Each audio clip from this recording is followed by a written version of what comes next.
Kung fu கத்துக்கிறதுக்கு Chinese food ரொம்ப உதவியா இருக்கும். நாம எல்லாரும் வயிறு முட்டை சாப்பிடணும். என்ன, எனக்கு இந்த உருண்டைய பார்த்தா லட்டு ஞாபகம் தான் வருது. எனக்கு நாக்குல எச்சி ஊறுது.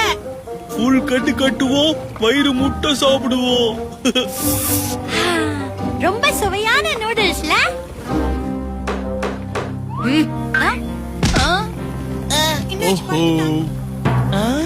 இன்னைக்கு நடந்த பயிற்சிக்கு அப்புறம் உங்களால எப்படி இப்படி சாப்பிட முடியுதுன்னு தெரியல. மீங், நீ கவலையே படாத. லட்சியத்தை நாங்க மறக்கவே மாட்டோம். நாளையில இருந்து கில்லியாட்ட பயிற்சி எடுப்போம்னு நான் உனக்கு வாக்கு கொடுக்கறேன். ஐயா, நான் சிரிச்சிட்டாரு.